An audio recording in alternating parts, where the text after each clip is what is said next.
I've been muted all this time. That really fucking sucks. So I'm That's gonna funny. I was wondering, I was like, my "Are you gonna shit talk again. I was sounding really good, so I'm just gonna do it anyway. So welcome people to another episode of the Tao of DAO, where we follow a DAO being built from the ground up. In this case, it is a gaming DAO that will help players get hooked up with NFTs that they wouldn't normally be able to get. We have Mr. Forged in Crypto, Nate Harper, on board. And we have et al. And his friends. And we have Titan, of course. Yeah, we've got Blake here at Betty Orb. I don't know how you pronounce it. It's Betty Orb. Yeah, it's good enough. Good enough. And then we got Michael Barr. So, howdy. Just a We're few getting people real today. sound here, people. Do you guys hear sound on YouTube? I'm gonna make sure that in the beginning we know this. Okay, and no delay either. That's kind of weird. Okay, we're good. Awesome. We're gonna have to do this every time we use StreamYard because I don't get any levels. I don't get anything to tell who's connected. I miss doing television and radio where you actually had a soundboard and you knew what your levels were. This is just wagging it. Just wagging it. So speaking of wagging it, there's this new DAO that's out called Players DAO. I think you had a better transition. Hold on. Wagon. Wagon. There's wagons like in Grit. Because right now, they have the Grit playtest going on right now, too. We actually have a clip of that. If I can find out how to... There we go. Betty's playing it right now. Betty Orb. Oh, yeah, there he goes. We'll just leave that on. Yeah. And I wanted a Faz Radio overlay for the top, but you guys were all complaining that I'd take too long, so I'll just do it while we're talking. And I don't have a good nerd node overlay, or else I'd use it. Well, tell me what you Don't want. be a shitheel. What's that? What's That's that? great. It said, "Don't be a shitheel." Oh, Oh, you're watching the guy. Is that what it said on the deal? That's funny. you're supposed to be the one talking, not the one watching, Mr. Titan. So distracting. Well, I'm excited to look at a new video game like everybody else. Right? Have you played this one yet? No, I haven't played this one at all. I've played pretty much everything that's been out except for what was that? Not the that one I couldn't get into. Superior, I can't get into because I got a shitty rig. Oh. Didn't have enough horsepower. I thought you were going to borrow your kids. Yeah, that's not as easy as it seems. It never I is. built him his own room in the basement, and you gotta he's 12, so imagine the mess and trying to climb over everything and then trying to log in and everything else. I was like, forget it. I'll skip this one. So this is all from the rear, right? It's not first person, or can you go into first person view, Mr. I Blake? believe it's all third person, similar to Fortnite. Yeah. Hmm. Have you played it, Faz? Not yet. Oh my gosh. You guys are missing out. I don't even have any Grid NFTs. What? I know. I mean, I might have some box that I was given for free, I think, but I don't well, that's all that's out there, I think, isn't there? Just the boxes, the grid Yeah, boxes. I believe it is just a gunslinger box. Yeah. I don't know. If How there's long you anybody- guys been playing on this? Well, just started at 3. Like that new. So Yeah, you yeah. guys don't know what the hell you're doing yet, huh? Oh, we've played it before. Like they've had other play tests going on, so it's been. I mean, they've been trying to do them every Thursday for a while. They took a few weeks off and brought it back today. So, yeah, it's gonna be a really good game. I mean, outside of Superior, somebody just got you. You don't even know where that came from. No clue where that came from. That was great. Outside of I think Superior as being like my number 1 right now from Gala Games. This could be number 2 once they actually get a little more playtest into it. And I like The Walking Dead, obviously. That's a good one too. So I don't know. There's some good games coming. Let's talk. I about hope they DAOs. get a lot of these out. I think we're going to start seeing a lot coming. Once Spider Tanks, they need them to prove, what's happening and how they're going to do well with the tokenomics and the gameplay and all that stuff. And I think soon after that, you start to see a lot of other ones fall. So Well, let's talk about this DAO, because this DAO is supposed to be able to hook up a player with high-priced NFTs that they don't have to buy. Let's talk DAO. I wasn't on the last podcast for the DAO. Didn't you guys do one last week? I missed out. Nope. This is a special podcast that you were a part of, and if you were not here, it does not go. Okay, I feel special now. We had other fun besides you last week. Impossible. Don't feel left out. Well, the DAO. So, I mean, let's see. We covered last time essentially the basics of what the DAO was trying to do with, providing access to, certain NFTs for people to play that they normally couldn't either afford or have access to. We've talked about a ton of different things. That's a good-looking parachute. I'm sorry. It's a wagon. It's a wagon cover. It's a wagon cover. You're in the Old West, dude. Sorry to interrupt. Go ahead. No, you're good. We're kind of making it a little bit more distracting by having the gameplay on here, but that's fine. We recently opened up our DAO Discord to the community, so they can come in, and because one of the things with this DAO is it isn't complete. Like we've written a light paper, we feel we've done a lot of good work to it, but there's so much more that needs to get done, and we want the community to be involved. So again, opened up the Discord for all sorts of communication coming through. It's one of the biggest things that I think we need to do is involve the community at all levels, because if this does become the DAO that we want it to be, it's going to be for the community, right? So that's where we're at. So about that. Oh, I'm sorry. Go ahead, Mr. Titan. No. So I would assume you guys have had a couple more meetings, and what that tells me, I see that over on the linkage, there's some vision laid out as well. You guys been putting a lot of thought into that. Yeah, we've had we try to meet every week. It's usually an hour or two going on internally with Blake and Michael and myself. Been writing the light paper. Most of the actual writing has been Blake on his end, and Michael coming in a close second with a lot of edits. And then Faz, in his classic fashion, coming through and redlining everything, and not angering anybody in the least. Not one bit. But that was obvious in the conversations. I'm told that my best quality is my worst quality. It's the delivery. That's all.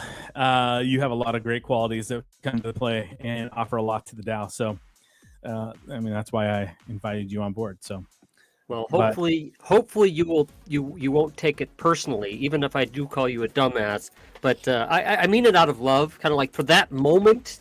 I just had to get it out. But later, I don't think you're a dumbass. No, you can't hurt my feelings. Really, you can say a lot of things. All right, I'll be fine. So. I haven't called him a dumbass yet. I just reserve the right to later. That's fine. That's not very nice. Well, it makes him feel stronger. Just let him do what he needs to do. It's fine. Yeah. All game, man. So anyway, we've done a lot of we got the light paper out. And again, like there's a lot to be done, a lot of things that we're working on. We just implemented some polls within the Discord as well to ask questions. So as we move down the route with the tokenomics of the DAO itself and the different aspects that we want to implement, it's imperative that we get community involvement. So Doc's in here asking some questions, so I'm going to read one of his questions and see what you guys think. So this is my biggest question in this is how there isn't a token standard that exists yet, much less implemented, to allow the functionality that would be needed. So what can be implemented will vary from game to game.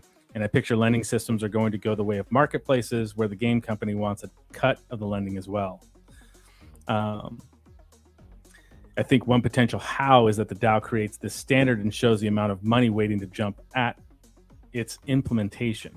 People love to copy paste contracts, which is, 100% true. 90% of the stuff we see out there is copy paste. So realistically, the standard, when we talk about allowing people to have access, this is something I talked with Titan a long time ago after one of the Faz casts was, what did we want to implement to create the ability for people to come in and play, because that's probably one of the largest things that I think we're missing in the Web3 world is the accessibility, right? And part of that is creating what is basically just a front-facing website or a telephone that rings in the background. No, we don't want that. Something that just allows people to come and play the game where they don't even know they're interacting with Web3.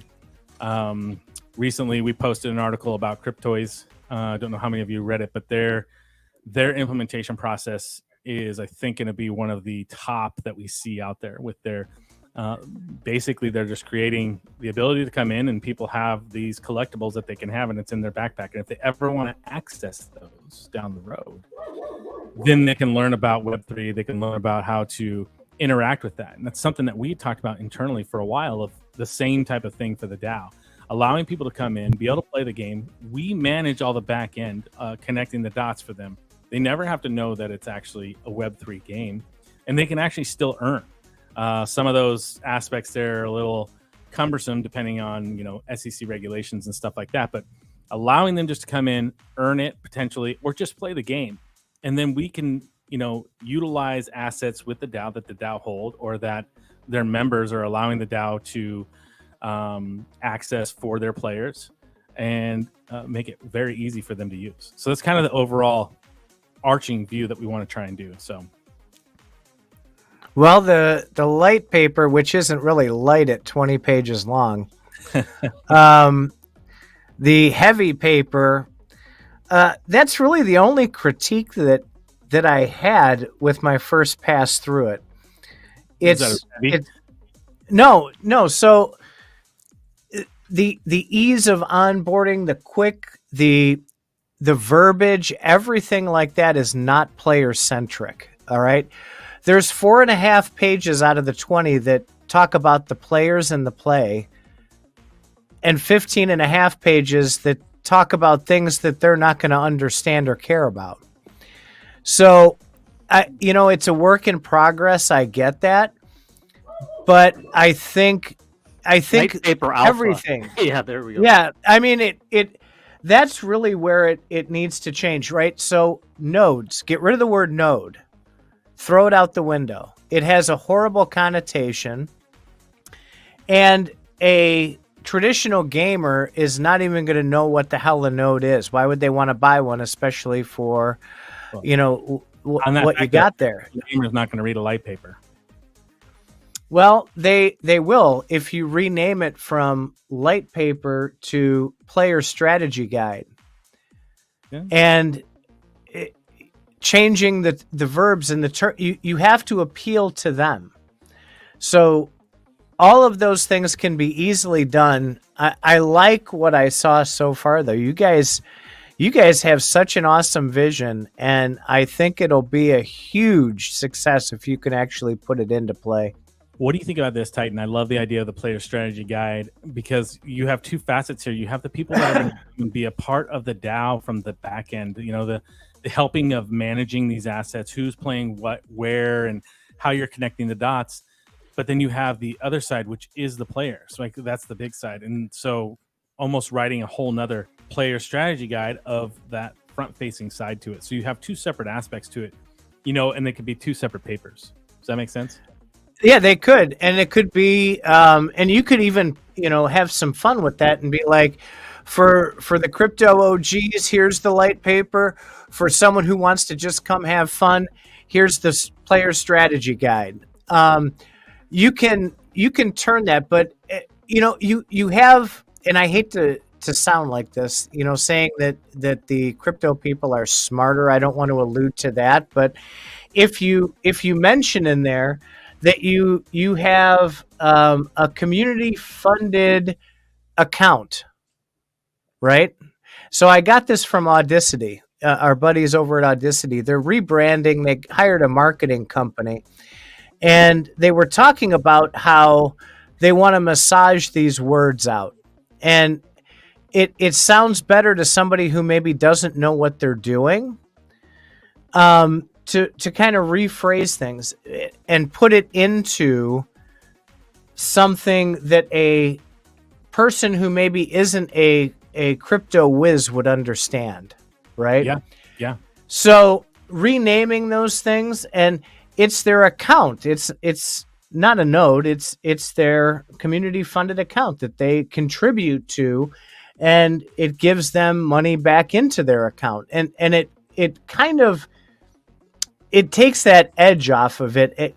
People read that stuff and they're like, we have no idea what this is. Forget it. I don't want to have anything to do with it. I got to learn. I got to read 22 pages of this paper to figure out what the hell I'm doing. I just want to play a game, man.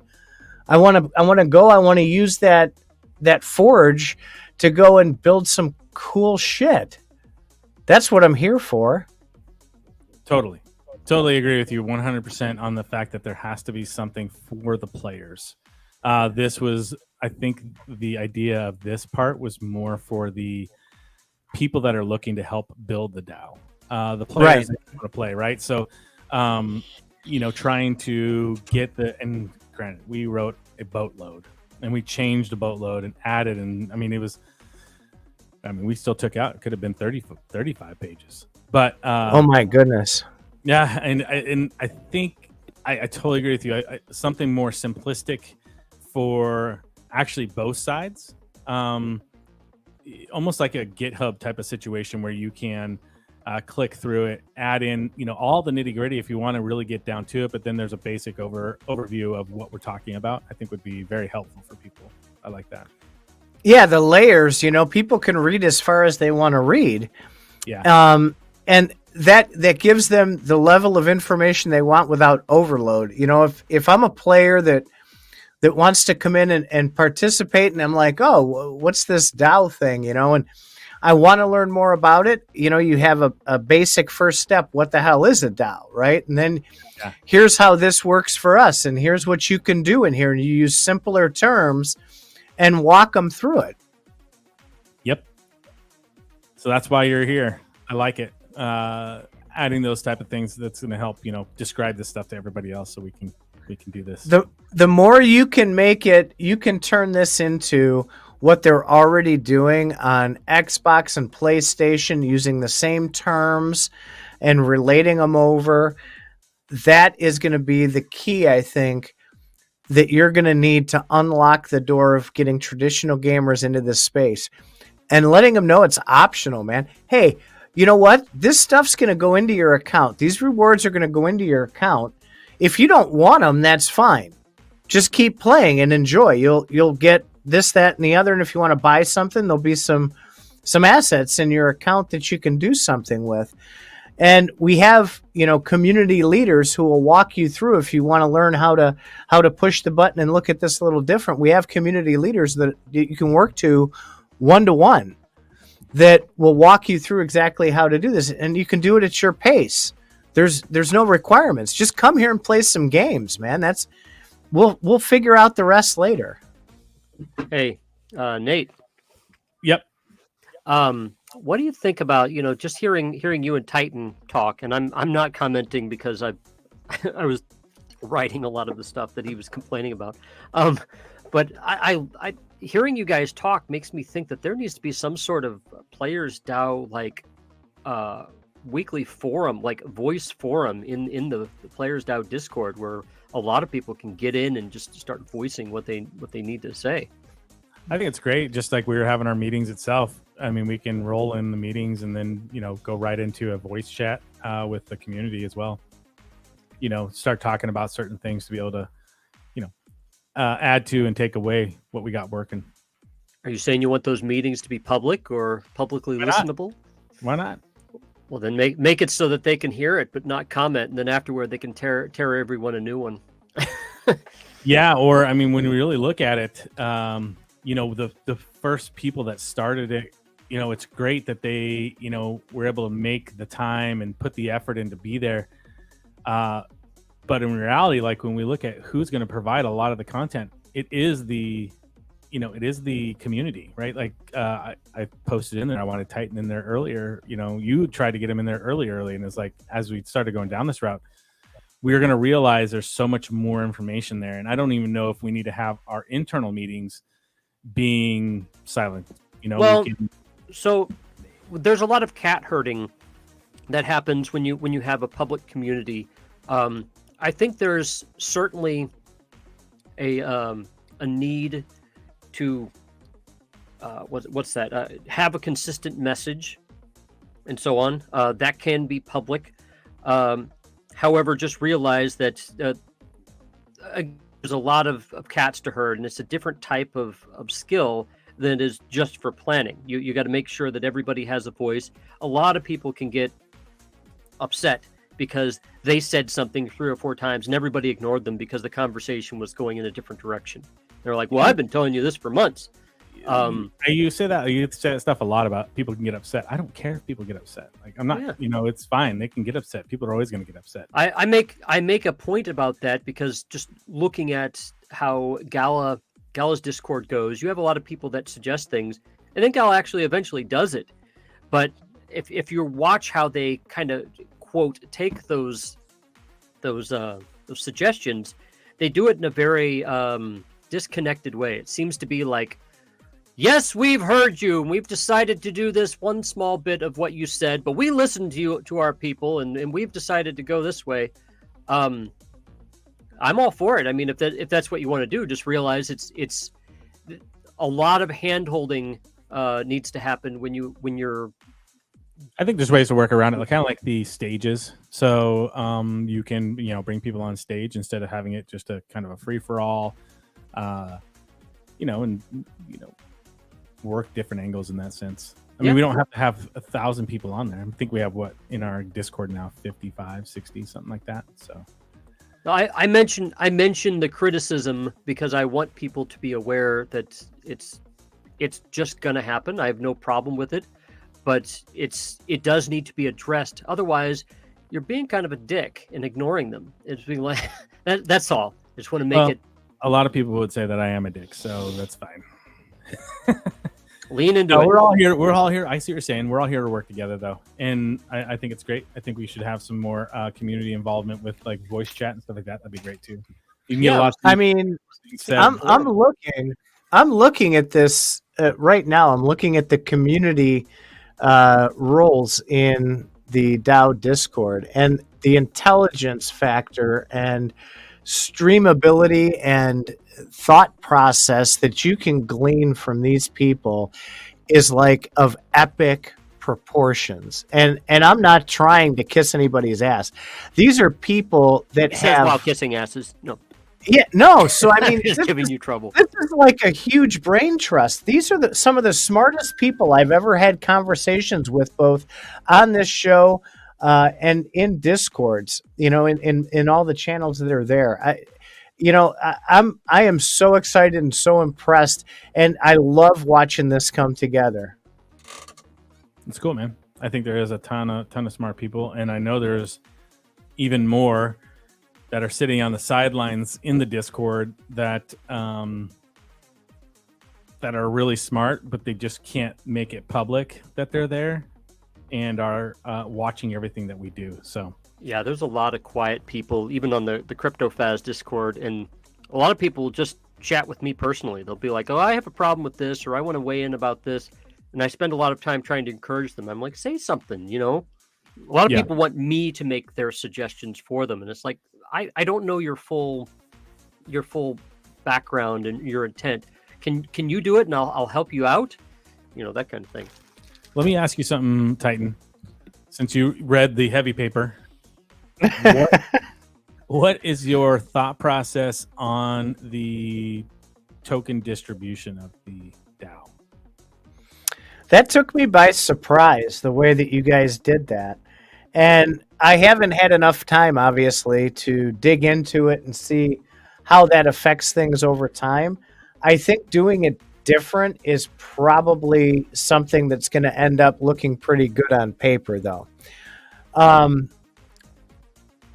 I've never seen it done that way. What I do like, and what I think is going to be a huge part of this, is the lockup periods. Okay, you're not going to have a situation to where people are just going to jump in and start dumping. A lot of people know exactly what I'm talking about when I say you give people the ability to do what they want to do, they're going to do it.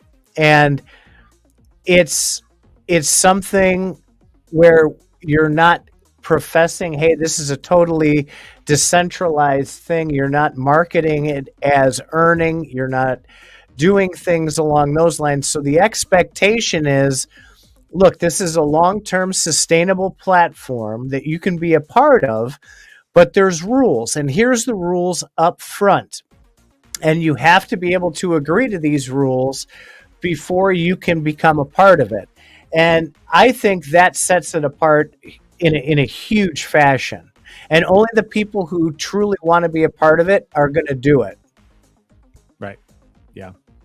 Yeah, it was a interesting, we were sitting here talking about the distribution of it and how you're going to do that. And one of the main things that from the beginning I've been wanting to do is how do you involve all the community and give the community, not equal access, but as much equal access as you can, while still giving somewhat of a, benefit to the founders that have come along, not a lot or hardly any really, but give some, idea that they were around first, but then still give people the opportunity to really, capitalize as long as they can. That goes throughout. And so that's kind of where that was born from. It's completely different. I don't think I've ever seen anything like that either. And it was, I really want somebody that's way smarter than me to dig into it and come up with the way that it's not going to work. Like, here's some of the reasons that people can gamify that system and take advantage of it. So, I don't know. It's unique. It's different. It's kind of one of the cool things that I think we brought to the table to see about, again, including the community, like throughout the time frame that there is a distribution. So, and then as we move on from that, there's so many different things we want to add, but it's already 25 pages. Hey, the founders get a role. We got a role. We do? What, a role in the Discord. Our names are gold. Novum. Somebody already thought that there was a plan behind that. As soon as you start using Latin for anything, then it becomes an evil plan. Yeah, Golden Hawk. He had his. He was playing into it. It was great. I liked it. They're really the Illuminati. Well, we weren't supposed to say that out loud. In all fairness, I know Nate, as far as I'm aware of, is the one that started this. In all fairness, I believe the goal is that there's no one ring to rule them all. It's basically he started it. You got eight other people involved to start helping to plan things out, and then the intention is to just get as many people as possible to get things moving. So I think it's all in good fun, but I guarantee people will come up with a mythos. They'll come up with a narrative. In fact, you'll know that the DAO is getting somewhere when that narrative catches on. It'll be funny. We'll just have to play. Well, it's solving problems, right? So companies like Gala have done a ton of cutting edge, bleeding edge, whatever you want to call it, things, and it's like turned around and gone sideways more than it's gone up in the air. So everybody's kind of sitting on the sidelines has been critiquing that, and a lot of them have our Gala band role in the CryptoFaz Discord. Do you really think it's gone sideways, though? I mean, my observation, and I'm not part of Gala, I'm not paid by Gala, I have nothing to do with Gala, but my observation is that they're a typical startup that has typical startup problems, except you're just seeing a lot of their failures and foibles publicly, which you don't see with normal companies. Well, am I allowed to finish now? No. So you see that, and you have all these people on the sidelines, right, who can look at that with those hindsight is 2020 goggles on, and you can say, boy, if we were doing it, we would do it kind of a little bit differently, and we'd solve those problems a little bit differently. This idea of this DAO to be able to enhance and fill in the gaps of maybe what these bigger companies, not just Gala, there's a ton of other ones out there, but to fill in the gaps of maybe what's missing that the players want that they can't have over at these bigger companies, or maybe it's a super small company, right? Like Cryptoys. They're super small right now, and the knowledge and the mentorship and the ability of these companies to do something like a partnership to help each other out and take it to the next level is a win for every single person involved with that, from the DAO to the company to the players to the market to the news to everything. And it allows a lot more flexibility for both parties. I mean, that's what makes this so epic. And when you have these community members that can come in and take their experience from plucking what they've plucked out of gaming and crypto and even the DAO side and the programming side, and you can put the best of all those things together into one entity like that. I mean, holy cow, that is just epic. Definitely has some, high expectations. We've built in a lot of stuff that we really want to do, and I think with people that we bring in, we can. I don't see why not. And these companies, Gala, and all the other ones that are out there, we obviously want to work hand in hand with them to do the right things that they're expecting as well, right? To make sure that we're doing right by the community, we're doing right by the companies, and so everybody in Web3 blockchain game side can succeed and move forward. So. Yeah, that's a really fine line. I mean, you don't want it to come out being as that you're against these companies or you're undermining them or you're doing it better than they are and stealing their business. It's not about that. There's just certain things that can be done that maybe these companies aren't doing or what the players could benefit from. It enhances everybody. That's the beauty of it. Yeah, I agree. Totally. Let's see. Besides it being heavy, what else? Maybe we should call it the heavy paper. I don't think anybody's called it a heavy paper either. Why not? The goal is to get it to be the light paper. So start it heavy. Let's move to awkward and then maybe to light. The awkward paper. I think there's lots of opportunities here to rename this paper into something.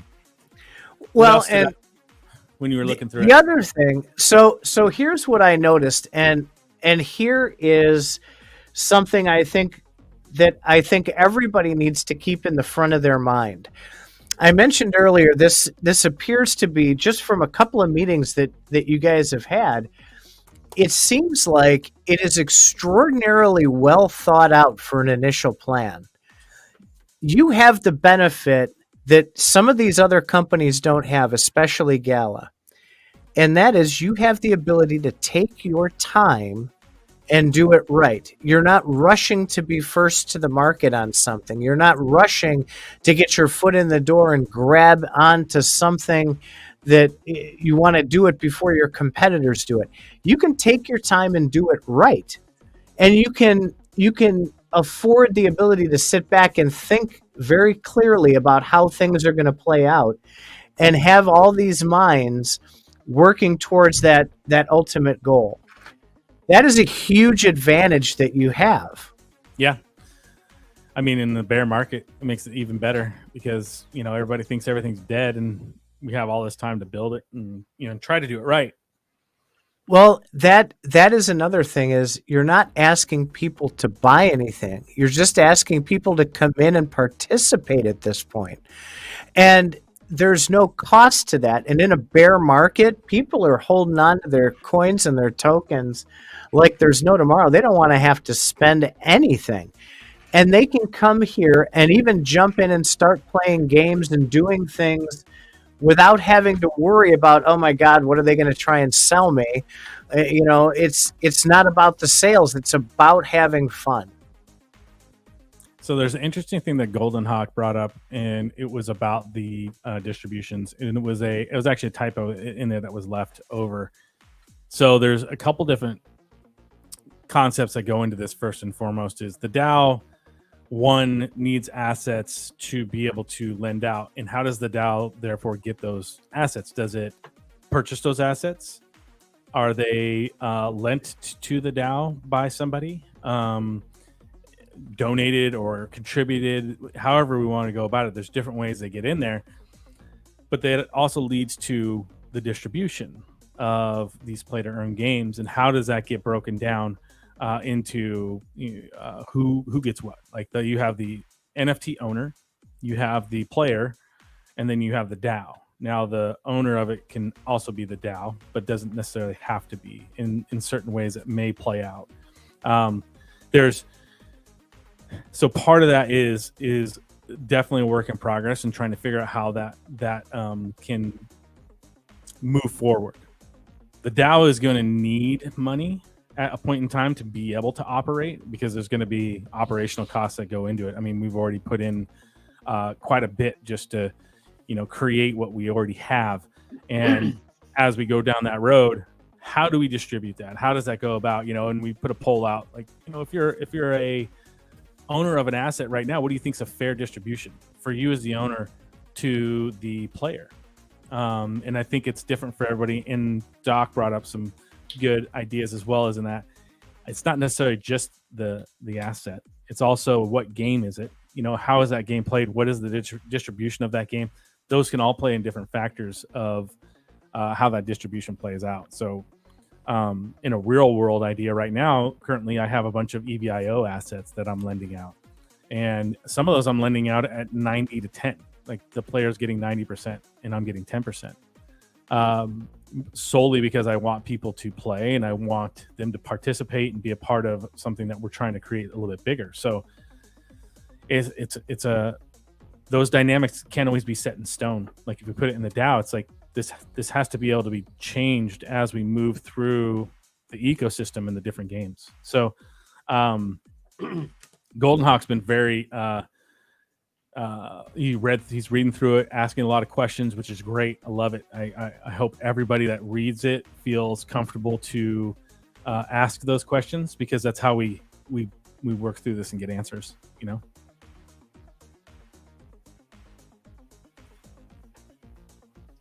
And now it's just the Fortune Crypto Show.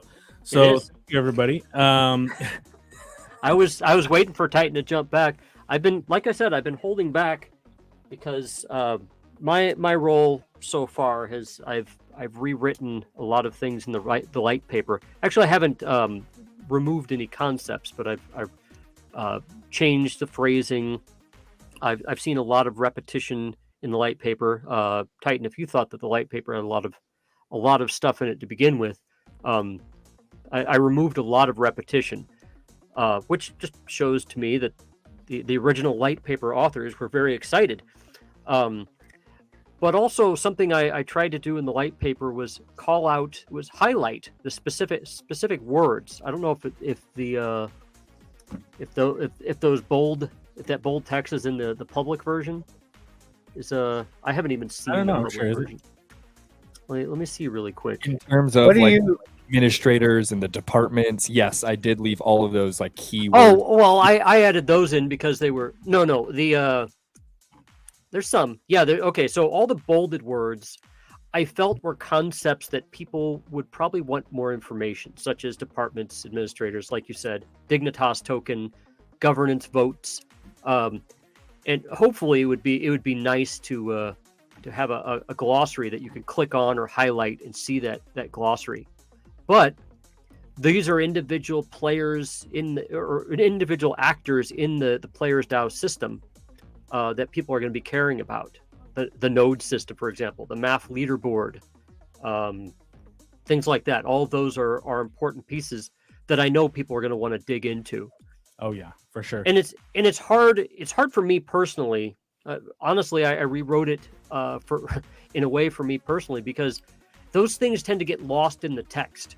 You see math leaderboard just talked about once. and then after, at the very least, it's bolded, and people can start saying, why is this bolded? Well, this is a major important thing. We talk about tiers in the node sale, for node distribution stuff. I wanted to make sure that was called out. In fact, I even experimented with some red text, vesting period of 6 months, 1 year, 1.5, 2 years. I put that in red text. Feel free to call it out and say that it's too much. A lot of this stuff was just written in paragraph form, and I just had a hard time reading it. So, yeah. I mean, I think you went through and were very thorough. We definitely spent a lot of time in house here going through your questions, and we moved things around. The original one was very much more of a scientific type of writing. And you can see that when we put out our other articles through Forge and Crypto. It's a lot of information in the paragraphs. So I was going through some of the DAO comments, and actually LLL, triple L, however you want to pronounce it, he has some questions in here too. So he says, I read the light paper and was wondering, since voting is done 1-to-1, what is the incentive to start the DAO monetary wise? With the amount of time and effort it takes to start, how will that be taken into account with payouts, setup costs, extra tokens, revenue for selling nodes or hosting on Nerd Node, et cetera, et cetera. So he goes on to say that he's super green, doesn't really in the crypto side, but the reality is, when I first was, talking about the DAO, I was just talking with random people about what I wanted to do was just create access for people so they can have it. There was no monetary gain. It's not like I was trying to 100x anything. It was more of a, hey, I've put some money in here. If I get my money back out of it that I put into it, that'd be great. If not, that's a risk I'm willing to take. That's not going to be the realm of everybody that comes into the DAO. And I think that what we want to try and do is make it so it's not, and that was one of the reasons of the tokenomics, right? I don't want to make it egregious to where you say, you look at any tokenomics, look at Gala, right? So in the first year, how much of the total amount of Gala was distributed out to the actual nodes? I don't know the number, but I know it was a lot. I mean, in terms of percentage wise. And then who got those? Well, it was the founders, right? The founders got a boatload of nodes. And then the early adopters of the nodes, right? They got a boatload of that Gala that came through too. So there was some huge advantages for them to be early. Now it worked out well for a lot of people that came in later as well, but it wasn't distributed evenly amongst people, and it doesn't have to be, right? That's corporatism. I love the fact that we can grow things and we have this world where we can build stuff. But with this, I wanted it to be a little bit more of a equal playing field. It's never going to be totally equal, but having it so if you do find out later about this in a year from now, and you're deciding that you want to jump in and get a node for some distributions, or you want to provide some quality aspects of maybe coding or content creation, or rentability of something within the DAO, and you can earn that DAO token.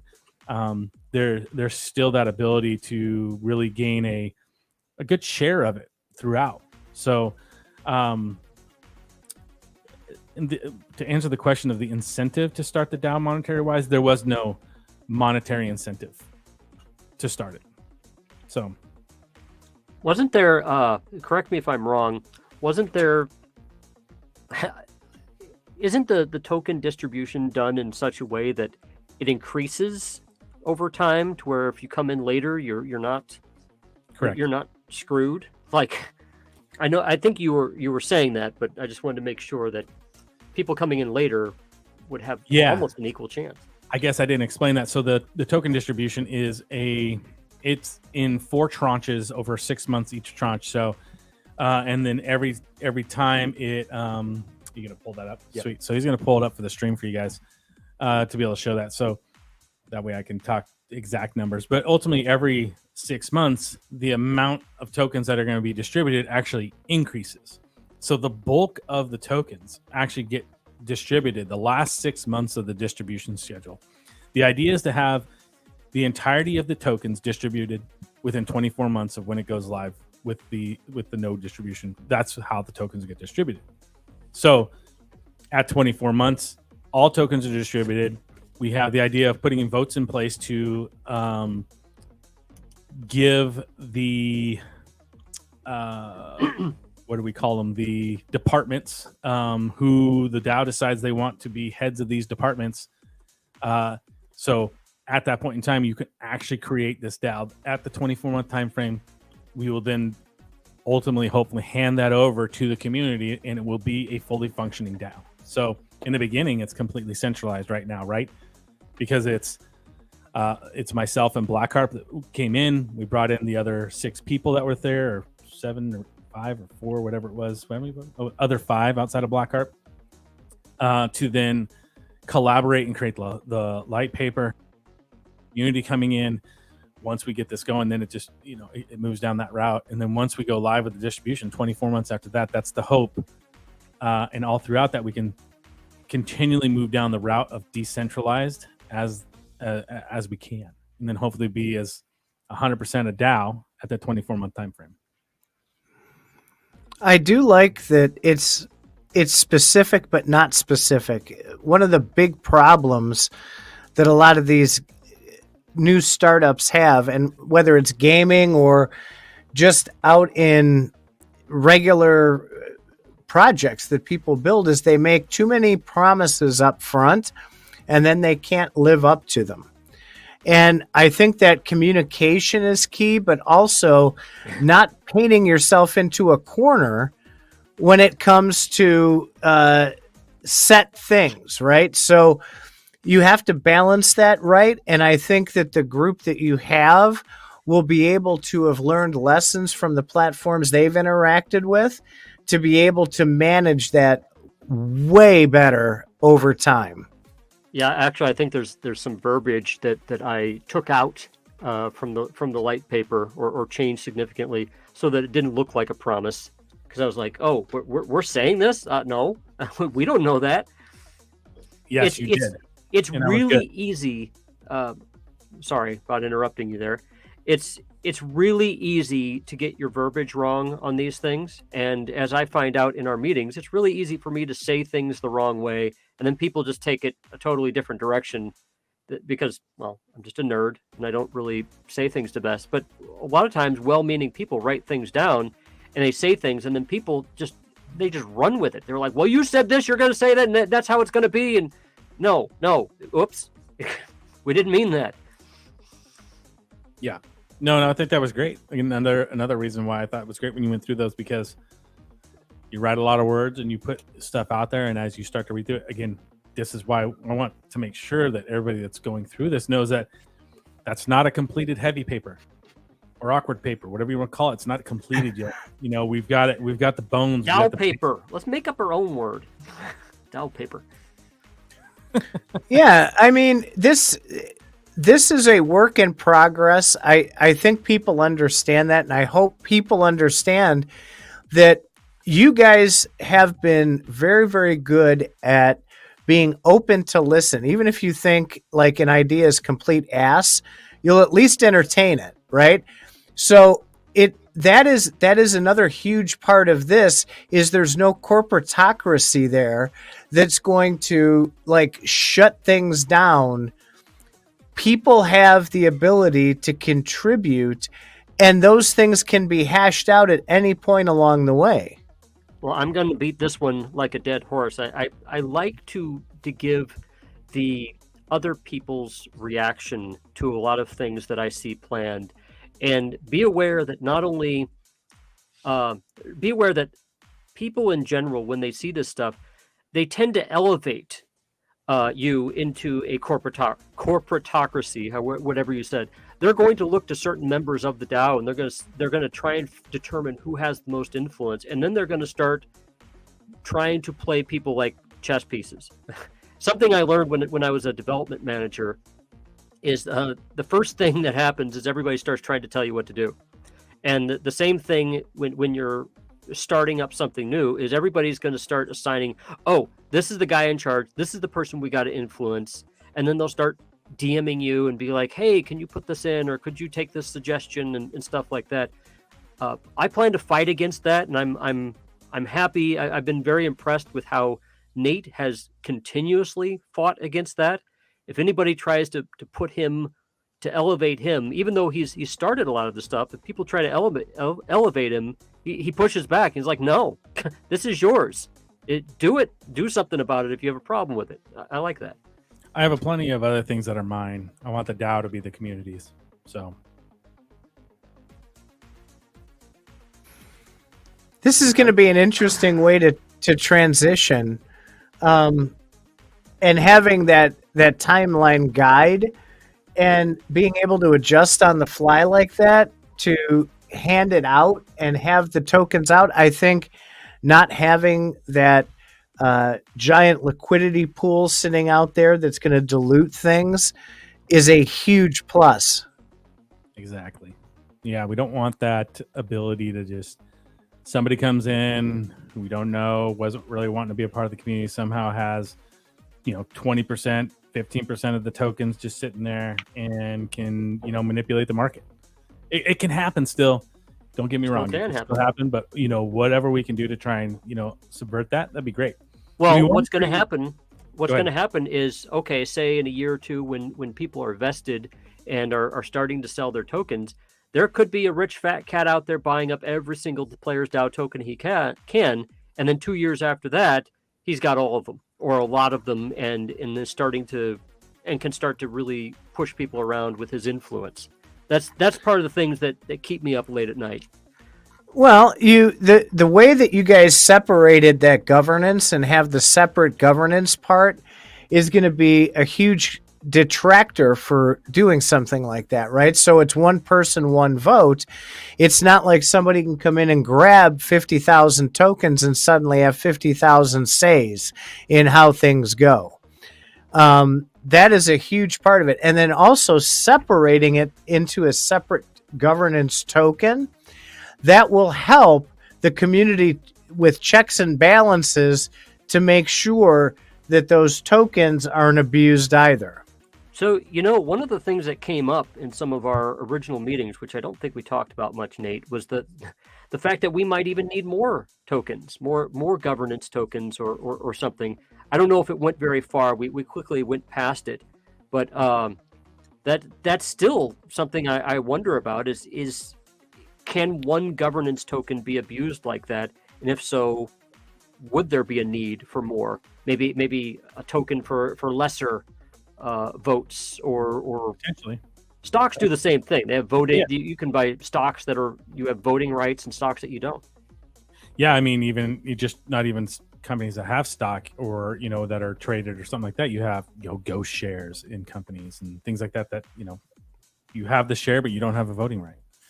I think one of the cool things that we're going to try and implement, and this actually comes back to the Audacity guys, is they're trying to, or not trying, or they are working on creating a wallet KYC.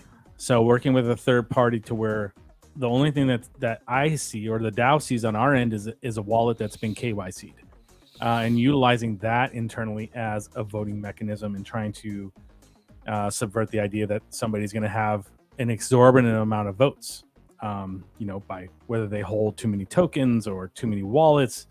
The KYC side will help circumvent that a little bit. Well, if okay, just to bring up some of this stuff now. So okay, fine. If you have a person that has a lot of assets in the DAO or interest, maybe they have a lot of nodes, they have a lot of NFTs or whatever, and they get one vote, are they going to feel a bit unhappy about their level of pull? Because if you think about the United States, how they do their electoral voting system, you have states like New York and California with a ton of people, and then you have states like Wyoming with what might appear to be oversized voting abilities. They get 3 electoral votes when perhaps they should get less. Do you see that kind of thing happening where people with a lot of interest in the DAO and a lot of resources want more?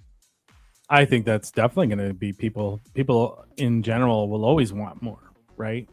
But our goal is to not make it to where they get more. Just because they have more assets shouldn't mean that they get more voting rights. It needs to be, it still needs to be ran by the community, in my eyes. So, and internally with the votes, right, we have it set up to where it is departments are the ones that put forth these proposals for votes. And when these proposals get accepted, that's when it goes to the community, and then the community gets a vote on that. Much like a company would have departments that are going to be doing work, and hey, we want to add this game to the DAO platform, right? And they put it up as a vote. It gets voted yes, and it goes to the community, and then the community can vote on their end whether it actually goes through or not. The amount of assets you own shouldn't give you more voting rights than the guy that has, not as many. What if what if the and this is inevitable as well, and I'm just bringing this up just to be a pain in the ass. You're good at it.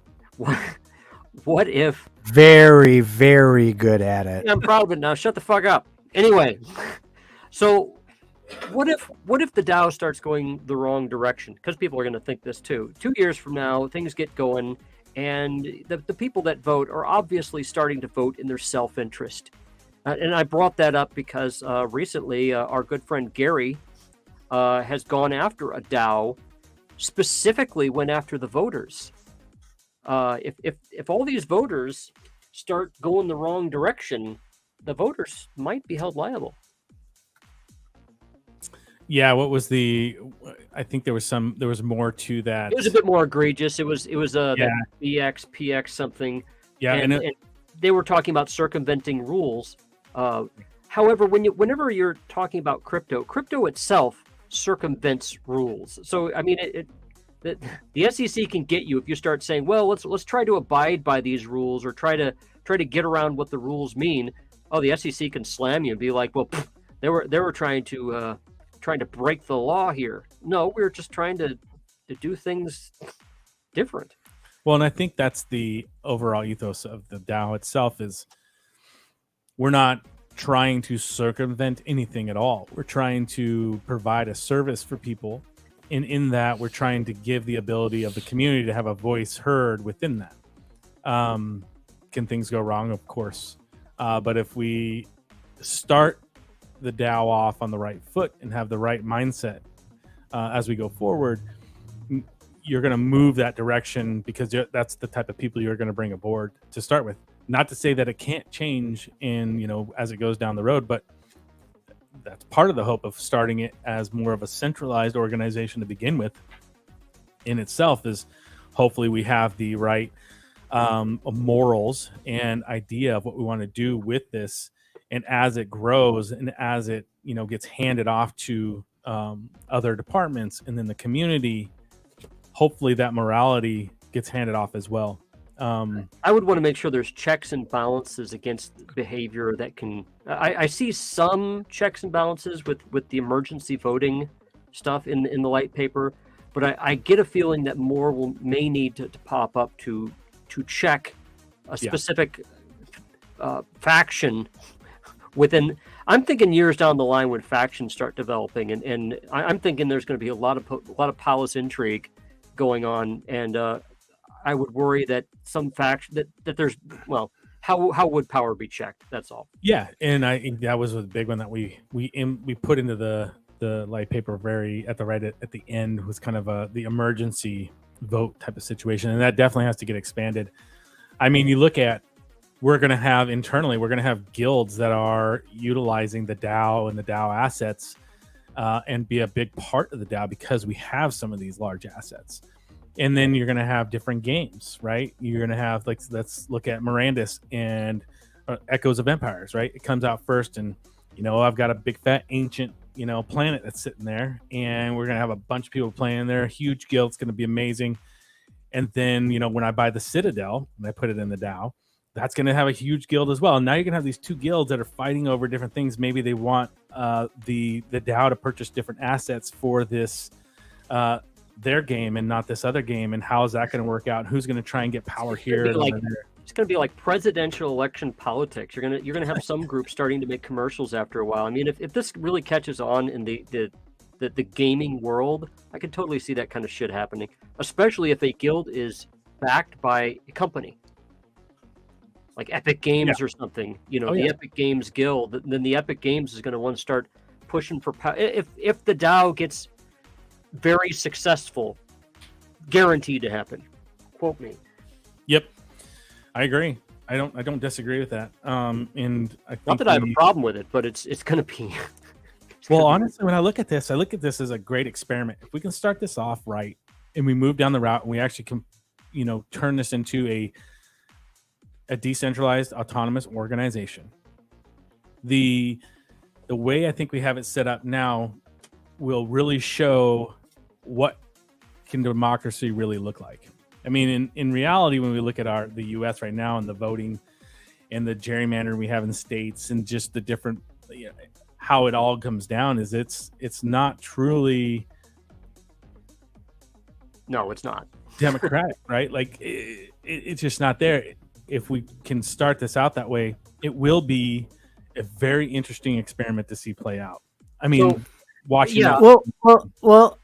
I think a lot of this too, the leaderboard, with that, I hate using the term, but it's the reputation or social credit score, whatever you want to call that. Well, go ahead. Will help. Yeah, it'll help tremendously because those people are going to end up, because of the rules of the DAO that the community creates, they're not going to tolerate it, right? So those people are going to dilute themselves right out the door. It has to be set up right, obviously, but it is something that will take care of itself if it's set up correctly. My take on this whole thing, actually, the whole governance system and DAOs in general is actually heavily informed by a software development practice called Scrum, where you have various stakeholders that need to work together, but no one's in charge. And the only one who's technically in charge in a way is called a servant leader. They're called the Scrum Master, and their whole job is literally just to point you to someone else. If anything, they're the person on the phone saying, how may I direct your call? And the Scrum Master, that's what, frankly, I envision, or what I've been seeing from Nate, is every time somebody pushes back on him, he pushes back on them. It's like, well, what are you going to do about it? And so that to me is the best way to run a DAO, is to constantly push back on the people that push you, being, okay, how are you going to step up? So there's more on Scrum if you were to look up Scrum in Wikipedia, but it's a system where no one's in charge and stakeholders really kind of have to work within a specific system. And there's actually different levels of stakeholders. There's some stakeholders that are very involved, and then there are some that aren't. And I think that's going to happen as well. Yeah. I remember you posting that a while back somewhere. I can't remember what it was, but I read and through with it. The chicken and the pig story. I'll tell that story. So in Scrum, they have a story that explains how the system works. You have a chicken and a pig. They want to start a business called Ham and Eggs, and they start talking about how they're going to do things, and the chicken has a lot of opinions, and the pig at one point shuts up the chicken and says, look, I really understand that you mean well and you want a lot, but I'm a bit more invested than you are. I think that's going to happen with the DAO as well. You're going to have people that are invested in different ways, but you still want to know what people think that aren't as invested. And if you notice, the people who aren't as invested, the chickens, they're going to be a lot more vocal than the pigs. The pigs want to move slowly because they want to make sure they get it right, because they're very invested. I see that happening. I don't know how it's going to happen in this DAO, but I'm sure it will. I'm sure it will too. Oh yeah, he's Blake's looking up Scrum Wikipedia. There you go. I figured I'd look at the stream. This is my angle. I'm not trying to say that this is the angle, but this is how I see it, and you guys can see it. I want you guys to see it in another way. But I figured he was over there on his computer. You might as well pull it up, right? Just don't pull your private keys up, please. Again? Not that that's ever been shown. You can go look through all the hundreds of Fazcasts to look for his private keys. Oh my God. What was that guy's name? He just got hacked. The gamer guy that all the kids watch, he does all the crazy stuff. Mr. Beast or Mr. Oh, he did. He got hacked. Yeah, he did. So he had his house broken into, right? And he's telling this story, and he's like, so I leave my MacBook there, and I don't think anything of it. My house gets broken into. He goes, and what do I do? Is I had my private key in a folder called My Private Keys. And so luckily he got to it before they were able to drain the wallet. But he was like, I learned my lesson really quickly that you got to be a little more careful with that stuff.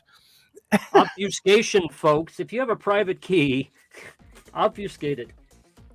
Yeah, he should have labeled it not my private keys.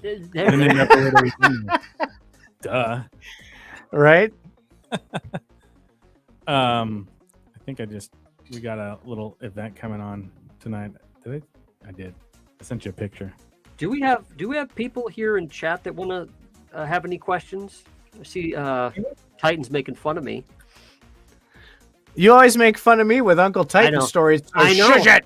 I know. I know this isn't for Faz, but this is what I'm eating tonight. No, what is that? It's It's orange. an alligator. An orange alligator. Oh, it's. I've never had alligator before. That looks like downtown. Is that right? It's at the bank. Okay. He's downstairs at the Oh bank. wow. Yeah, that's kind of wild. Does it taste leathery? I have no clue. Not yet. It doesn't start till 6. We got whiskey coming in tonight. We're doing a whole Weller tasting deal, and then we got some alligator and rattlesnake, and there's some other things too. I don't even know. So it should be good. Pretty cool.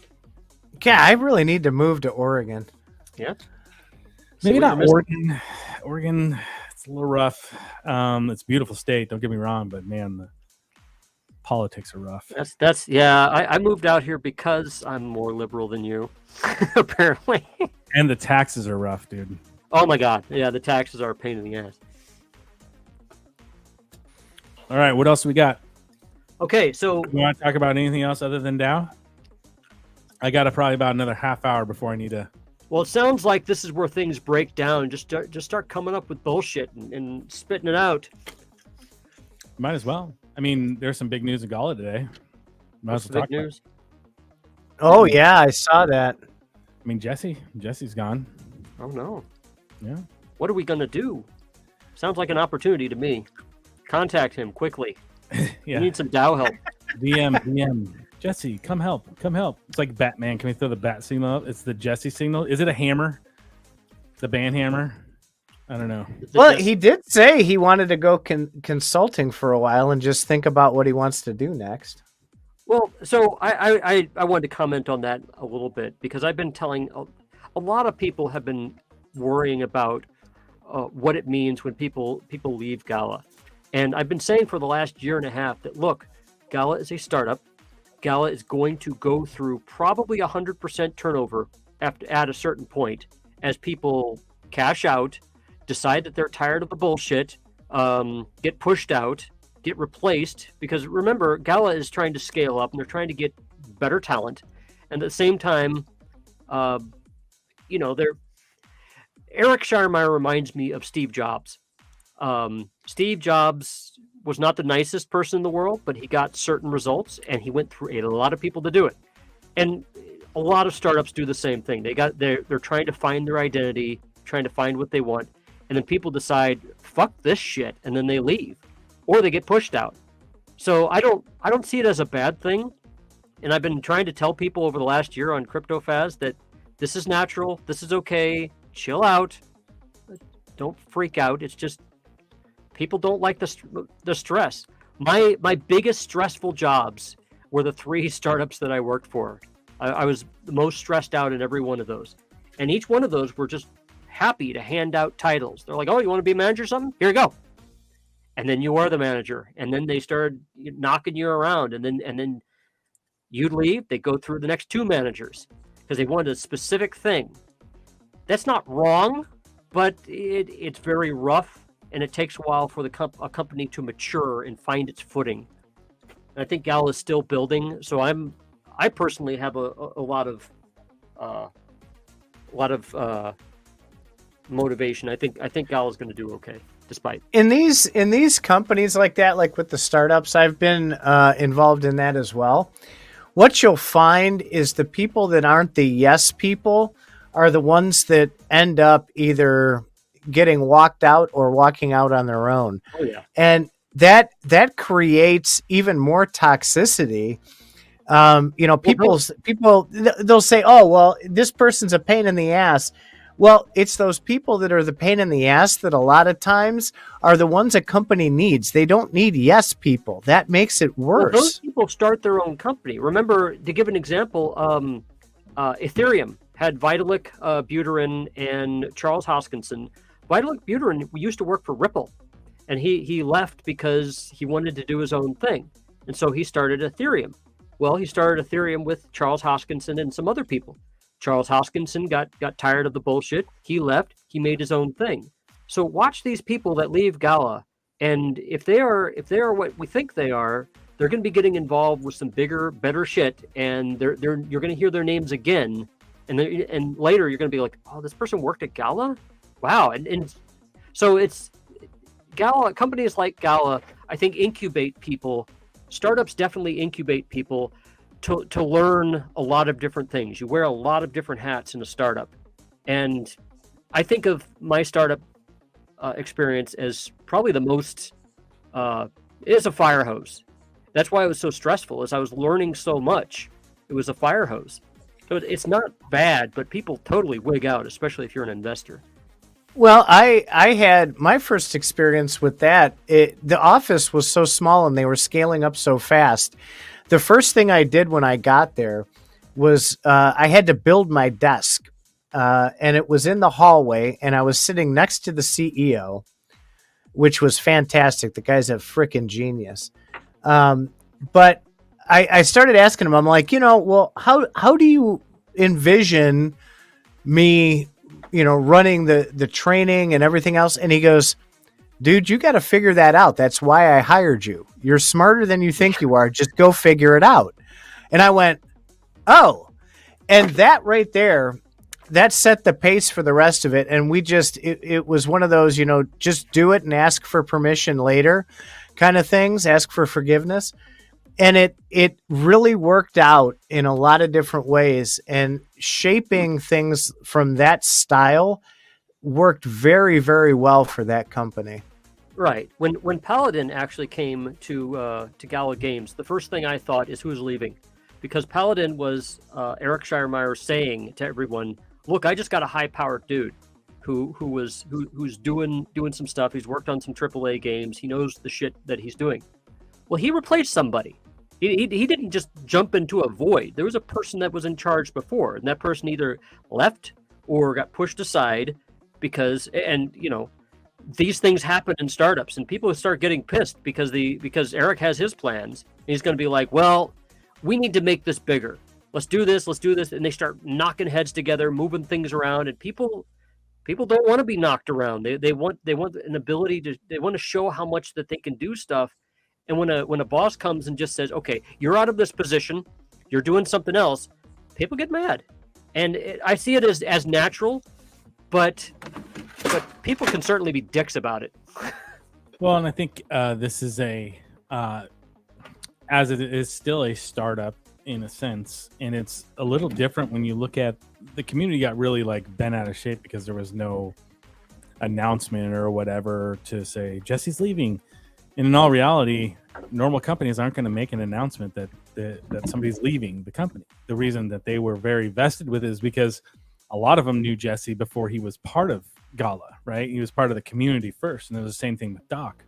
And it brought about a different feeling, I think, for these people. And the other thing to keep in mind is, look at how much Gala's changed from a year and a half, 2 years ago, just in their trajectory of where they want to go with what they're doing to now.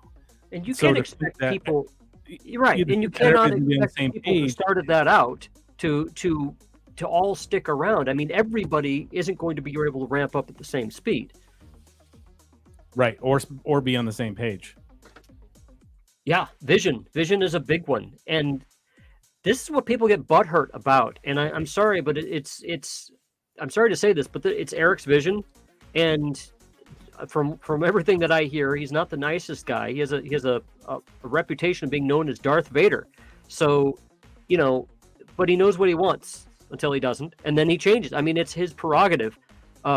If I was in charge of a company that did that stuff, you find out that a lot of the people that work for you, once they start working against you, it's like, get the fuck out of here, dude. Look, I hired you to get this done, and now you're arguing hard against it.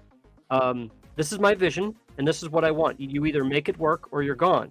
Now, I'm trying not to support the idea of asshole bosses. I'm just trying to say that bosses need to do that whether they're assholes or not. It's all about the assholes. Well, I mean, you have to set boundaries though too, and and you've brought this up, Faz, before on several occasions. And this kind of even ties into the DAO.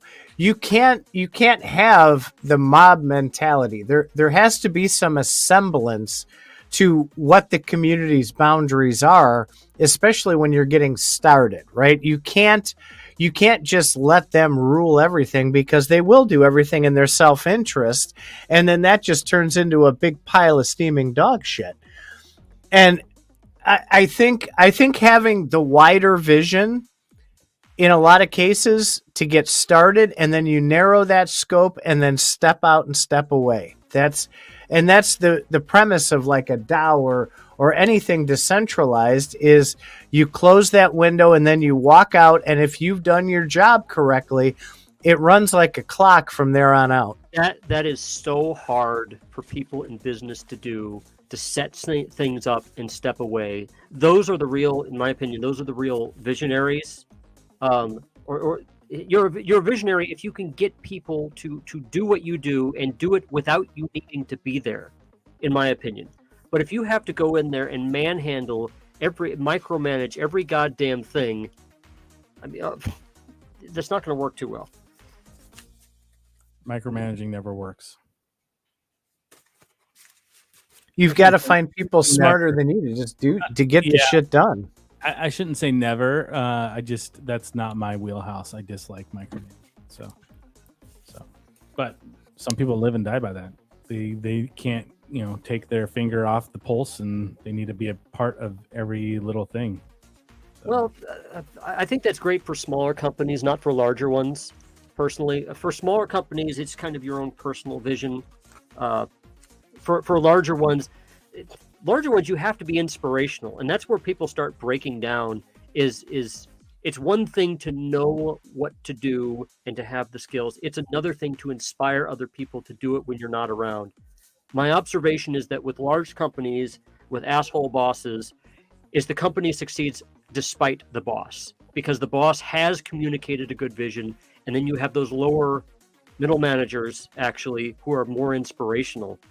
And then the big bosses are just, they have a point, but they get in the way. Yeah. Not making any suggestions or allusions. I'm just giving examples.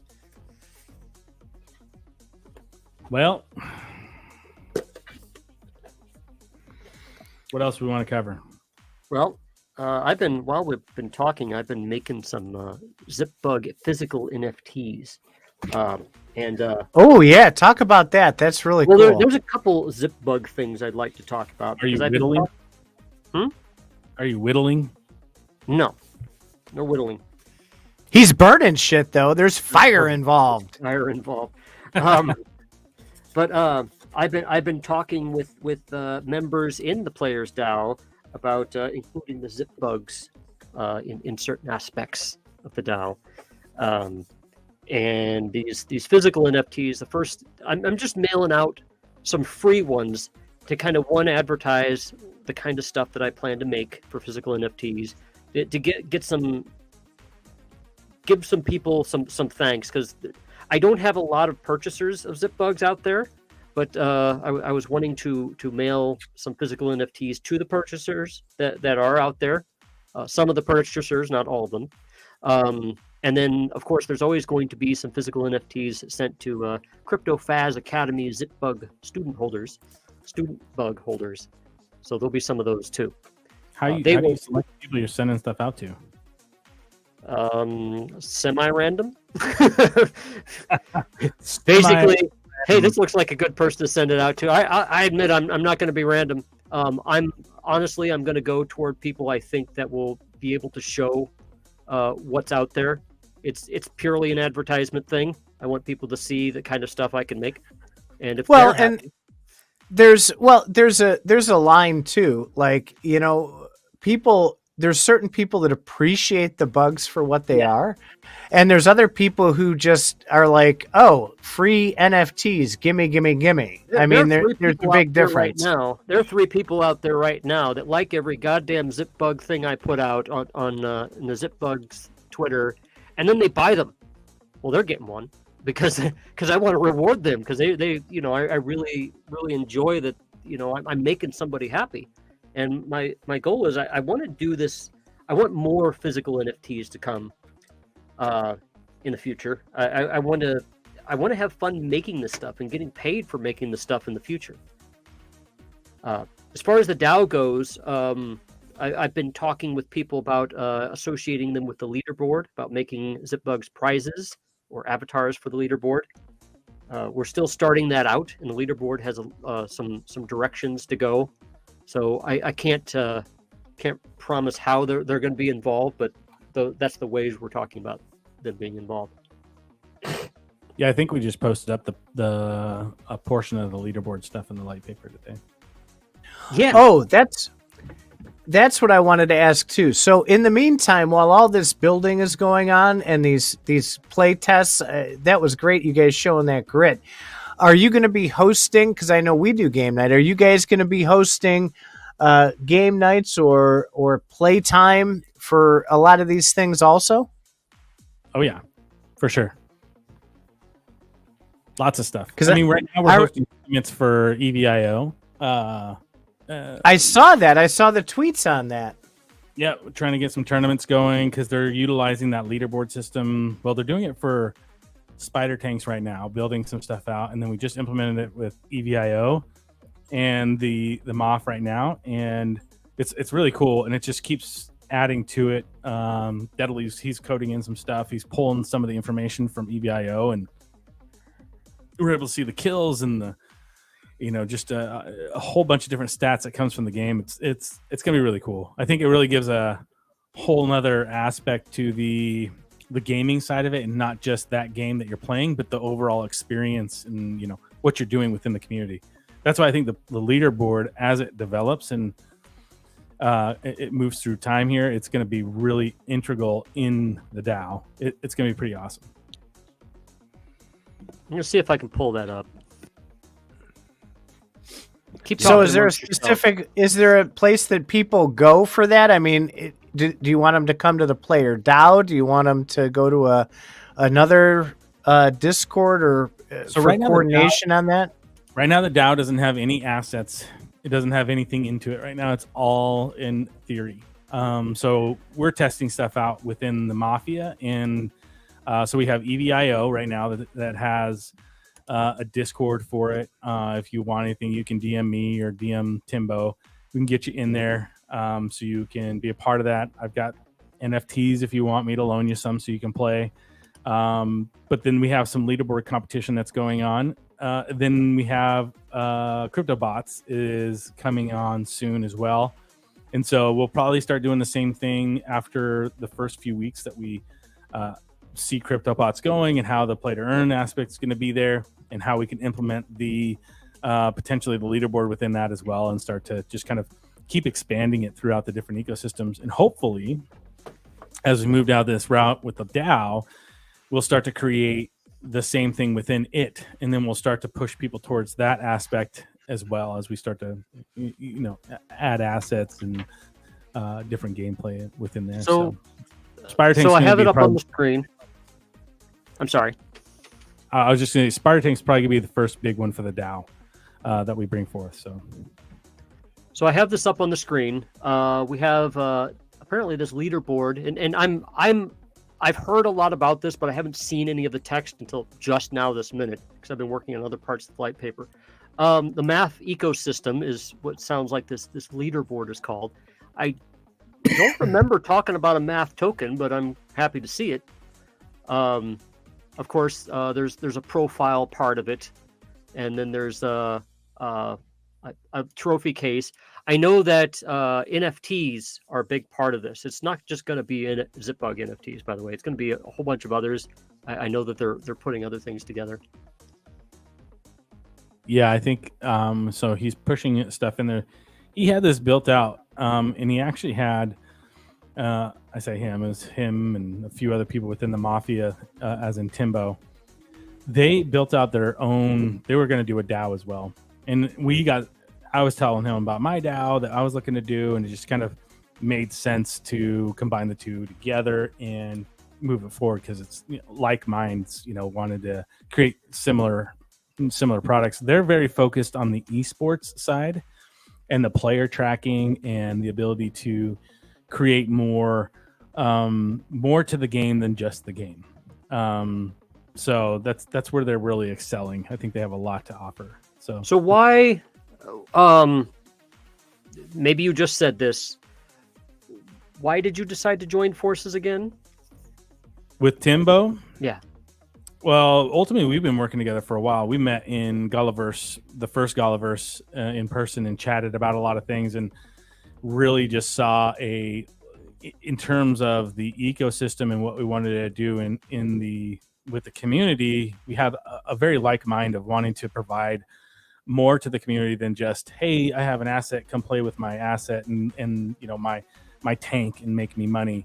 We wanted to create more for it, and he had a different side of it. His was more on the esports side, the player side, like giving them a little bit more of the gameplay, like extra gameplay that goes throughout and create a better experience, not just the game, and then from my end was more of providing access to these playing these player pieces to be able to be a part of the games.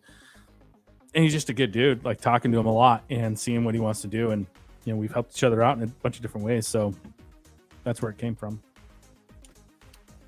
All right. Yeah, I like well, I've been seeing, especially in bear markets, I've been starting to see a lot more partnerships between existing entities. Like what was Gala just got together with Upland? Is that right? Yeah, Upland.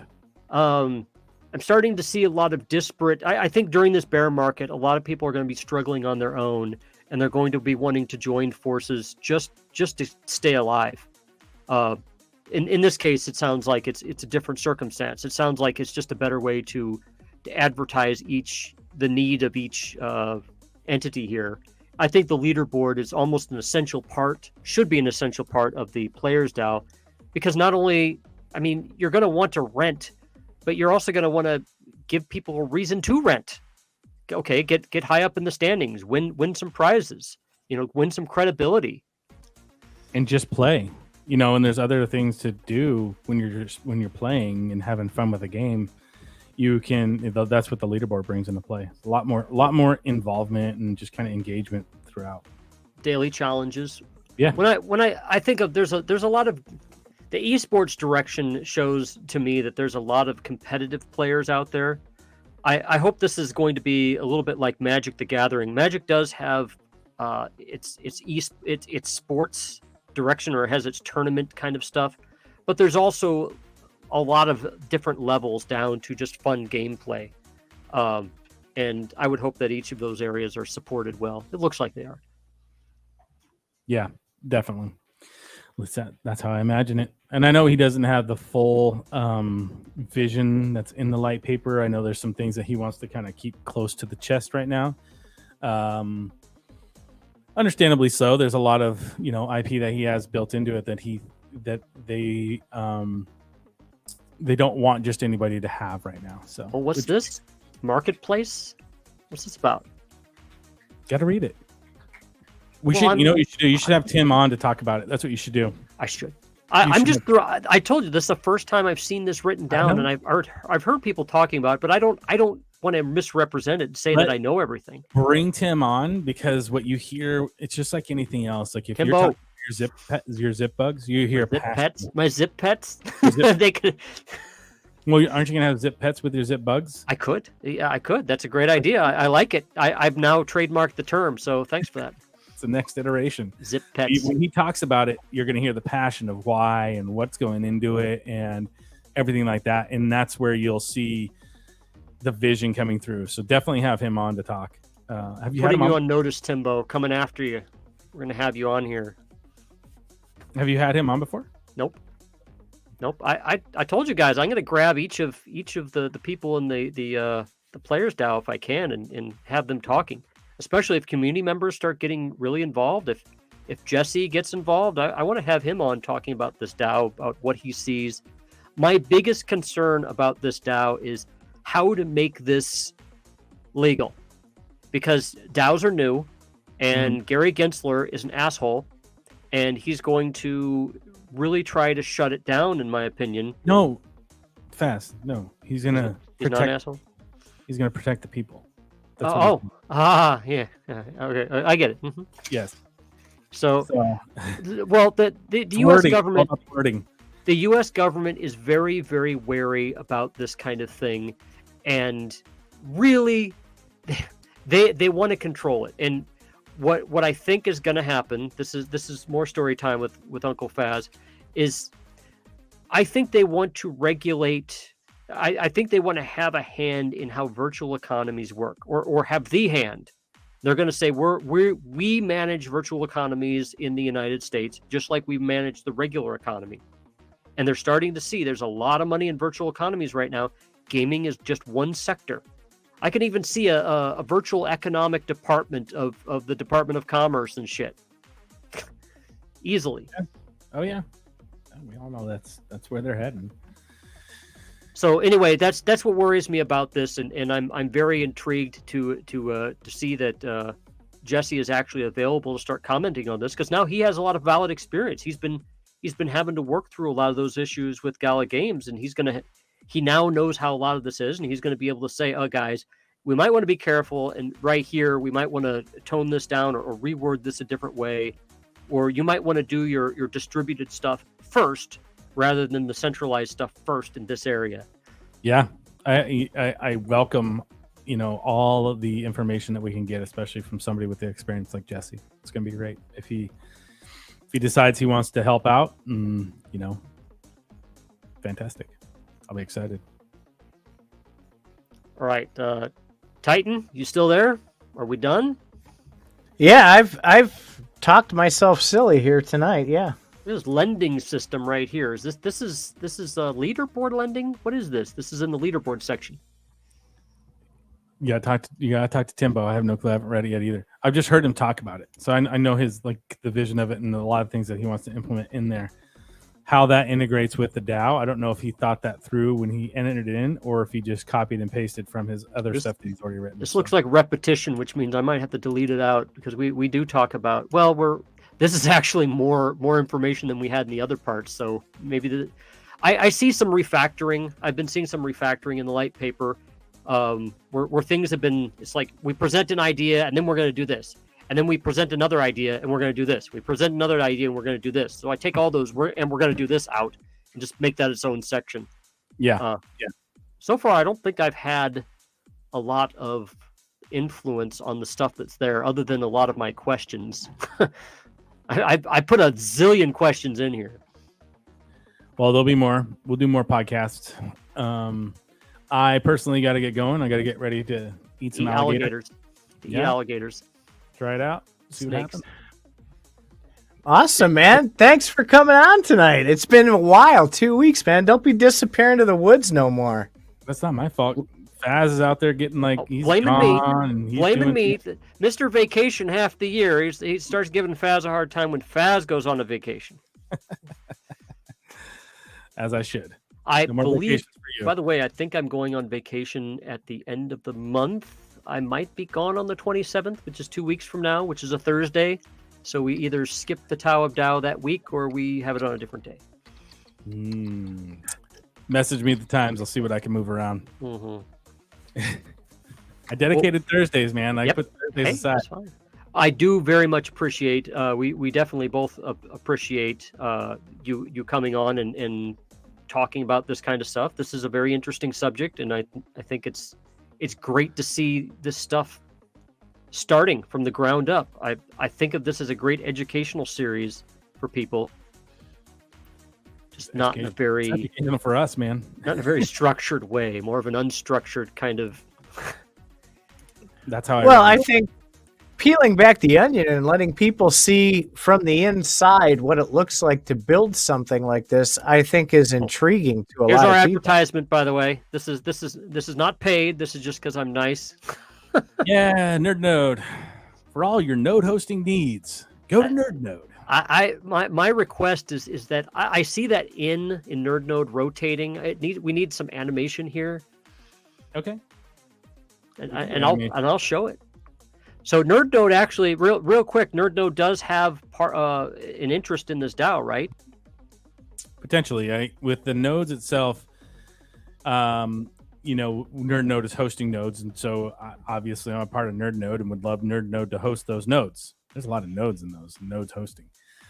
But again, as a centralized organization, we're going to make that decision as a centralized organization. As we move down the road, maybe the DAO doesn't want Nerd Node to host it. And so, hey, and also if you are literally, if you have nodes on your own side, you don't have to host them with Nerd Node. We just do a better job than everybody else.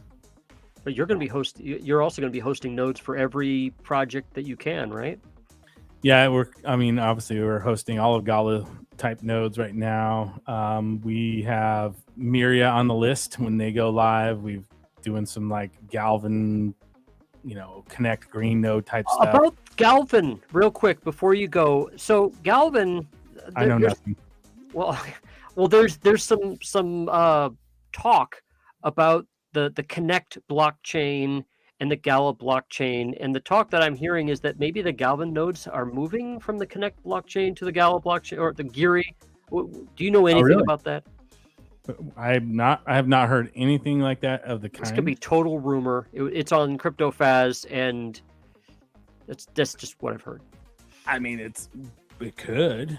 I mean, from what I understand about Geary, anybody can put their stuff on there. It's going to be an open source blockchain. That makes me more interested in Galvin nodes. That is interesting. Yeah, but I mean, you can still, like, as Eric Schumacher came out, he called them all scams. So, I mean, you can Connect blockchain.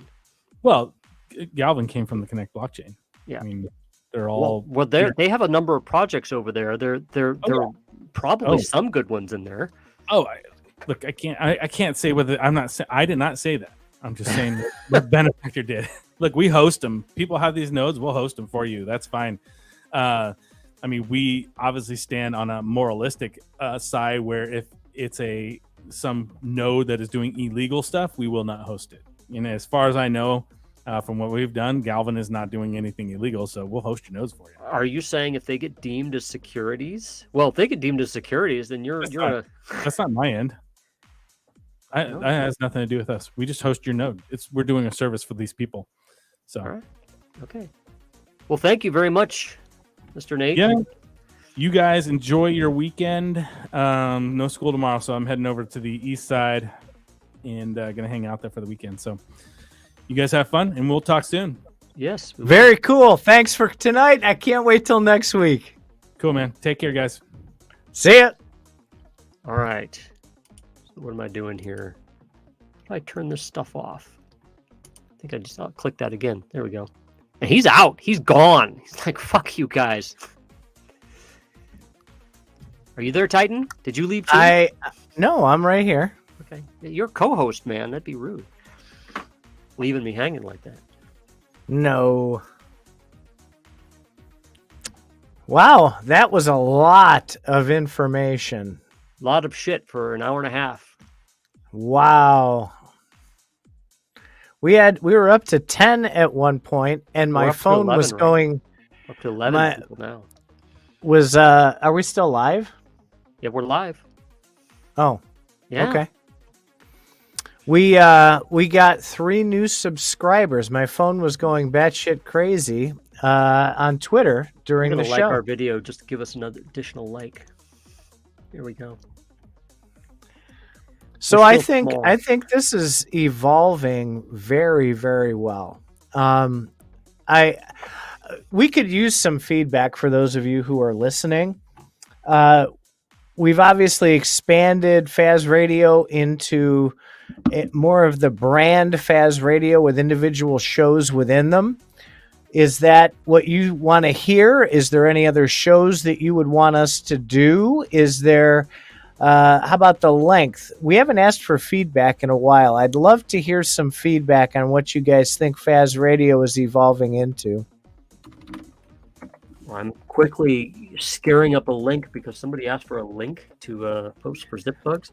I actually have 2 separate zip bugs. We have the chroma bugs. What's that? Yeah. Luis Tafari was mentioning, he said he's got to get himself a zip bug. And so I said that you'll post the links to the various, because you got 2 or 3 different collections now, right? There's, I think, at least 3 different collections of zip bugs. I made the zip bugs, which my daughter named, and then I have chroma bugs. Chroma bugs were all the knockoffs that I did from the zip bugs, and then I just had more fun with those. And so I have a billion chroma bugs, and some of them are like, there's a red one and there's a green one of the same style because I just couldn't make up my mind. And that seems to be how I've always done digital art. Is I'll apply a filter or something, and I'll be like, "Whoa, that's cool!" And then I'll come up with another one, and it's like, "Well, that's cool too, but I don't want that." So then, so you'll see them in various states of finishedness, so to speak. One might have the 8-bit filter, and the other one doesn't. Well, I just put them both out there, and you really ought to. It caught some traction. I noticed your landscapes. And you kind of abandoned that when you went on down the road of the chroma bugs. I think you should look at those landscapes again in some of your newly found free time. So the landscapes, I actually got some specific fans of that. Hold on. How do I click this button? There we go. All right, let's go to the Faz collections right here. We have a lot. We have my remixes. Well, okay, so we have textures right here. I'm one of those people who really likes textures. Don't know why, and so I've made a number of different textures. There's not a lot. Your favorite one was the peeling paint on your garage. That texture I just used as a filter for some of my bugs. I'll get back to that. But anyway, actually, I'll in my physical NFTs, some of these textures actually do play a part in those physical NFTs as well. Let me go back here. If I go to just the zip bugs themselves, there's me. That's me also, a long time ago. Zip bugs, here we go. And go to the oldest. Yeah, this is all zip bugs now, so all you people looking for DAO stuff, you can either hang on or just deal. Okay, where's the texture for the paint? There's this neat AI art site called Night Cafe that works really well with textures. It uses them as filters. Now this isn't okay. I like this one. So this was actually a drawing that my daughter did. Come on, load, damn it! That I used. It's a chalk drawing that I used as a filter, and it took my bug and it took her chalk marks and made a drawing out of it. And so this is my zip bug exactly, but it's with her chalk. And I just had a blast with that because it takes nothing away from the bugs. It doesn't add anything new. It's just its own filter. And okay, well, I love textures, so I did it with paint. I did it with grass. I did it with all sorts of stuff. Find another one with fire. What the hell, OpenSea? And I labeled with Night Cafe. I was just on Night Cafe last night. They updated the Stable Diffusion engine there, and they're doing a 50% off sale with everything you create with Stable Diffusion. So it's even cheaper. I've found that creating NFTs is about, to get what you want, it's usually between 50 cents and $1 to create an NFT. So you can do it for between 25 and 50 cents now, which is fantastic. So all you NFT builders or people who maybe want to get started with that, Night Cafe is the place to go to start. Yeah. They're not paid either, just so you know. So here we go. And we don't do referral links or anything like that. But Faz introduced me to that, and that really helped. I got my feet wet with how to create and what words to use, so that you can take your art and transform it into things like Faz does with his bugs. So this right here, the one that I'm showing on the screen, this is peeling paint from the back of my garage. It's apparently it's vinyl paint, latex paint painted over lead paint, and so it's coming off. And I like the texture in and of itself, but I ran it up as a filter against my bug, and so it took out the bug was drawn in charcoal, and so it took out all the charcoal and it just rendered it in this broken paint. Well, that's fucking awesome. And so it makes certain bugs work really well with it, and the other ones don't. But it takes my love for textures and allows me to combine it with the bugs. Stable Diffusion actually, it totally redoes your stuff. If I did Stable Diffusion with this bug, I wouldn't be able to say, Stable Diffusion, use my paint texture.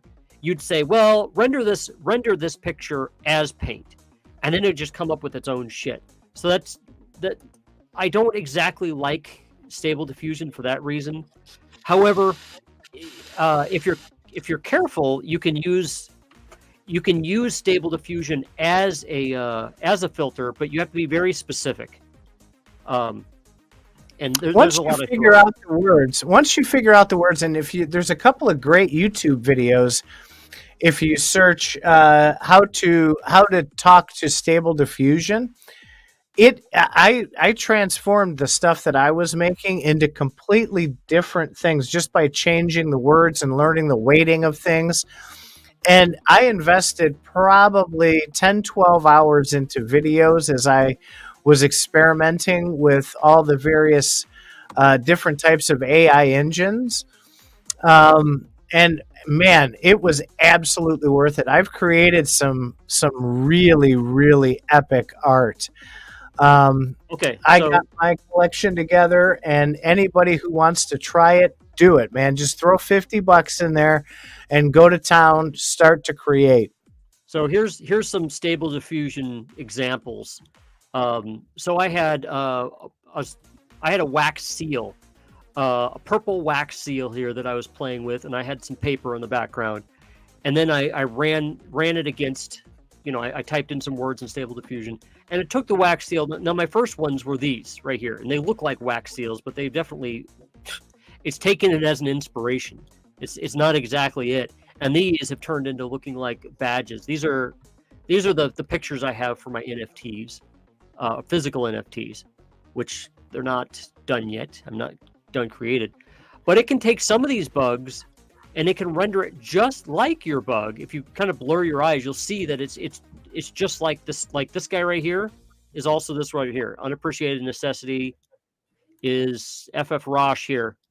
It's the same one. You can see that they're similar, but it's not the same. It's a heavy filter, and so that's it becomes its own thing. This one's another heavy Stable Diffusion filter. This is from my flame bug. So I try to be very specific with those, and then I have an 8-bit way that I do things with. This is all manual. I like glitches and I like 8-bit, and so this is just my bug rendered and then run through my 8-bit filters. I like that. So anyway, I don't know how we got into that, but I think it's because I was talking about similar stuff. Do you have anything else to offer before we get out of here? No, sir. I think we're rocking and rolling. It's a fantastic evening. Great show. Love having Nate on. I learned a ton. I'm so excited about this DAO. I think not only the intention, but the people that are involved, the people who are coming from the community to lend their knowledge and their wisdom, their expertise. This group can really, I mean, if there's a way to make this successful, it's not going to be very difficult with the group of people that are contributing to this. Yep. The goal of this show is to keep that stuff front and center, show how a DAO is being built, and get as many people as possible involved. We want gamers involved. So on that note, any last words? No, sir. It's good to be back on Thursdays. I'll tell you that. Yep. All right. Thank you very much, guys. See you later. Bye.